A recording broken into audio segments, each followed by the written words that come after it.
नमस्ते छात्रों, आज हम विषय हिंदी के अध्यापन में व्याकरण विभाग की ओर मुड़ने वाले हैं। आज का व्याकरण का हमारा घटक है काल के भेद। काल के भेद भाग 1 में हम काल के जो मुख्य 3 भेद हैं, वर्तमान काल, भूतकाल और भविष्यकाल, उनके बारे में जानकारी प्राप्त कर चुके हैं। आज के इस वीडियो में हम लोग काल के ये जो मुख्य 3 भेद हैं, इनके भी भेद पढ़ते हैं, उनके बारे में जानकारी हासिल करने वाले हैं। जैसे वर्तमान काल है, वर्तमान काल के 3 भेद हैं, भूतकाल के भी 3 भेद हैं, तो उन सब के बारे में जानकारी लेने वाले हैं। तो चलिए, पहला भेद है वर्तमान काल। इस वर्तमान काल के 3 उपभेद हैं। क सामान्य वर्तमान काल, ख अपूर्ण वर्तमान काल और ग पूर्ण वर्तमान काल। अभी इनकी परिभाषा के साथ और उदाहरणों के साथ इनकी जानकारी लेंगे। क सामान्य वर्तमान काल, जिससे क्रिया के वर्तमान में होने की साधारण अवस्था का ज्ञान होता है, उसे सामान्य वर्तमान काल कहते हैं।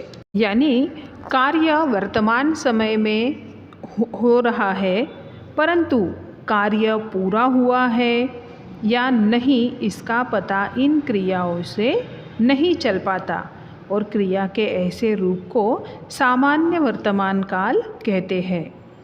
उदाहरण के तौर पर देखिए, मैं जाता हूँ। नंबर 2, लड़के फुटबॉल खेलते हैं।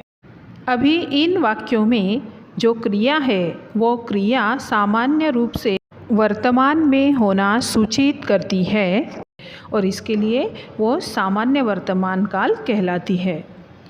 सामान्य वर्तमान काल की मुख्य क्रिया के अंत में ता, ती, ते का प्रयोग होता है। आगे का दूसरा भेद है ख अपूर्ण वर्तमान काल।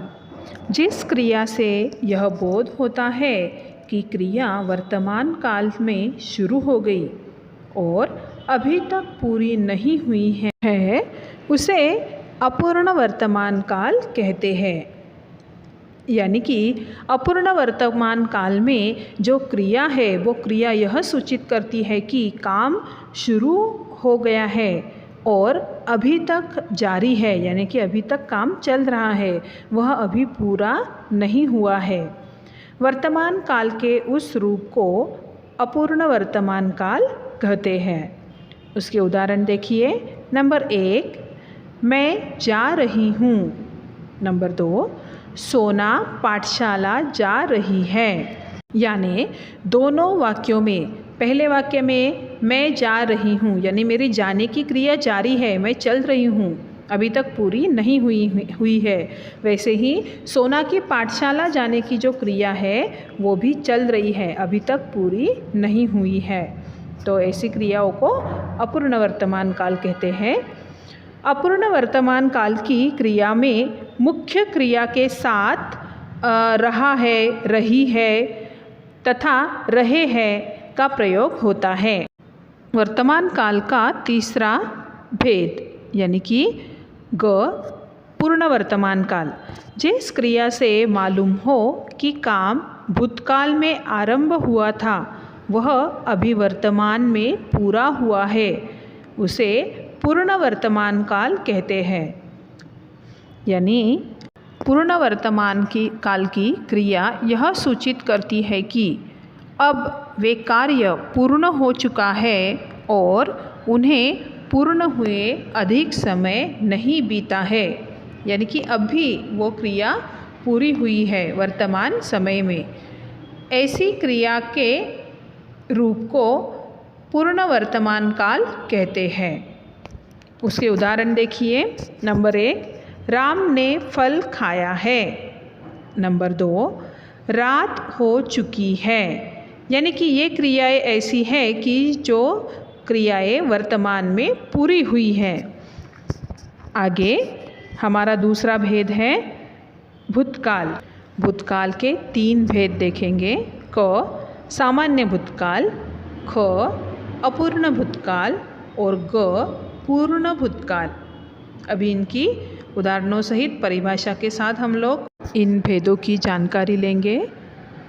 पहला है क सामान्य भूतकाल, क्रिया का वह रूप जिससे भूतकाल में क्रिया पूर्ण हो चुकी है, पर स्पष्ट रूप से यह पता नहीं चलता कि क्रिया कब पूर्ण हुई है, उसे कितनी देर हो चुकी है। क्रिया के इस रूप को सामान्य भूतकाल कहते हैं। यानी कि सामान्य भूतकाल की जो क्रिया है वो कार्य के पूरा होने या न होने के बारे में वे कुछ सूचित नहीं करती है, बस कार्य भूतकाल में हुआ है इतना ही सूचित करती है। तो ऐसी क्रियाओं के रूप को सामान्य भूतकाल कहते हैं। उसके कुछ उदाहरण देखेंगे। नंबर 1, तोते ने अमरूद खाया। नंबर 2, बच्चा ज़ोर ज़ोर से रोने लगा। दोनों वाक्यों में जो क्रिया है वो क्रिया बीता हुआ समय सूचित कर रही है, इसके लिए वो सामान्य भूतकाल के उदाहरण हैं। आगे ख अपूर्ण भूतकाल, क्रिया के जिस रूप से यह मालूम होता है कि कार्य भूतकाल में प्रारंभ हुआ था परंतु पूर्ण नहीं हुआ था, क्रिया के इस रूप को अपूर्ण भूतकाल कहते हैं। यानी कि वाक्य में आई हुई जो क्रिया है वो क्रिया यह सूचित करती है कि कार्य भूतकाल के समय में शुरू हुआ था परंतु पूरा नहीं हुआ था, वह जारी था। भूतकाल के क्रिया के इस रूप को अपूर्ण भूतकाल कहते हैं। उसके उदाहरण देखिए। मोहन फल खा रहा था। नंबर 2, बच्चे मैदान में खेल रहे थे। दोनों वाक्यों में जो क्रियाएं हैं वो क्रियाएं भूतकाल में शुरू हुई थी पर वो जारी थी, मतलब वो पूरी नहीं हुई थी, इसके लिए ये अपूर्ण भूतकाल के उदाहरण हैं। अपूर्ण भूतकाल की मुख्य क्रिया के साथ रहा था, रही थी, रहे थे इन शब्दों का प्रयोग होता है। आगे ग पूर्ण भूतकाल, क्रिया के जिस रूप से यह सूचित होता है कि भूतकाल की क्रिया को समाप्त हुए बहुत समय बीत चुका है, उसे पूर्ण भूतकाल कहते हैं। यानी पूर्ण भूतकाल की जो क्रियाएं हैं वो भूतकाल में शुरू हुई क्रिया का भूतकाल में ही पूर्ण हो जाना सूचित करती है। क्रिया के इस रूप को पूर्ण भूतकाल कहते हैं। यानी कि जो क्रिया थी वो क्रिया शुरू भूतकाल में ही हुई थी और उसका अंत भी भूतकाल में ही हुआ था। उदाहरण नंबर 1, मेरी पढ़ाई पूरी हो चुकी थी। नंबर 2, कबूतर दाना चुग गए थे। यानी कि क्रिया जो है वो भूतकाल में पूरी हो चुकी थी। अभी पूर्ण भूतकाल की मुख्य क्रिया के अंत में होना क्रिया के रूप था, थी या थे आते हैं। काल के मुख्य भेदों में हमारा अगला भेद है नंबर 3, भविष्यकाल। भविष्यकाल के भेदों की तरफ जाने के पहले हम देखेंगे कि वर्तमान काल और भूतकाल दोनों भेदों के हमने उपभेद देखे, जो कि सामान्य, अपूर्ण और पूर्ण इस तरह है। पर भविष्यकाल ऐसी क्रिया है कि जिसके 3 भेद नहीं है बल्कि केवल एक ही भेद है, सामान्य भविष्यकाल। उसके बारे में जानकारी देखेंगे। सामान्य भविष्यकाल जिस क्रिया से यह मालूम हो कि काम सामान्य रूप से भविष्य में होने वाला है उसे सामान्य भविष्यकाल कहते हैं। यानी कि जो कार्य यानी कि जो क्रिया है वो क्रिया केवल सामान्य रूप से हमें यह सूचित करती है कि जो कार्य है वो आने वाले समय में होने वाला है, आने वाले समय में यानी कि भविष्यकाल में होने वाला है और इसके लिए उसे सामान्य भविष्यकाल कहते हैं। उदाहरण नंबर 1, पिताजी विदेश चले जाएंगे। नंबर 2, नलिनी मीठा आम खाएगी। अभी दोनों वाक्यों में जो क्रियाएं हैं वो भविष्यकाल में होना सूचित करती है और इसके लिए वो सामान्य भविष्यकाल की क्रियाएं हैं। अभी आज हमने इस वीडियो द्वारा जो काल के मुख्य 3 भेद हैं उनके उपभेद हमने पढ़े, उस पर आधारित कुछ प्रश्न हम देखेंगे। निम्नलिखित वाक्यों के काल पहचानो। नंबर 1, इतना अच्छा गाना पहले कभी न सुना है। अभी इस वाक्य में जो क्रिया है वो वर्तमान काल में हुई है, मतलब वर्तमान काल की है। इसमें गाना सुनने की ये जो क्रिया है वो अभी तक पूर्ण नहीं हुई है और इसके लिए वह अपूर्ण वर्तमान काल है। नंबर 2, सीता घर जा रही थी। ये भूतकाल की क्रिया है। सीता के घर जाने की क्रिया चल रही थी, यानी कि वो अपूर्ण भूतकाल है।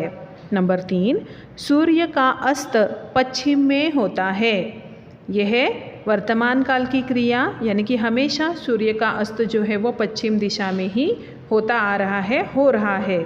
ये हो गई सामान्य वर्तमान काल की क्रिया। नंबर 4, मैं मित्रों के साथ खेलने जाऊंगी। यह है भविष्यकाल की क्रिया, क्योंकि मैं जाने वाली हूँ, अभी तक गई नहीं हूँ। इसके लिए यह है सामान्य भविष्यकाल। भविष्यकाल के अपूर्ण और पूर्ण ऐसे कोई भेद नहीं होते, बल्कि एक ही सामान्य रूप है। इसके लिए यह सामान्य भविष्यकाल का रूप आएगा। नंबर 5, पूजा हो चुकी है, यानी कि यहाँ क्रिया पूरी हो चुकी है, पर कब हो चुकी है? बस अभी पूरी हो चुकी है, यानी कि वर्तमान में पूरी हो चुकी है। इसके लिए वो आएगा पूर्ण वर्तमान काल। इस तरह बच्चों, आज हमने इस वीडियो के द्वारा काल के जो मुख्य 3 भेद हैं उनके उपभेद पढ़े। धन्यवाद।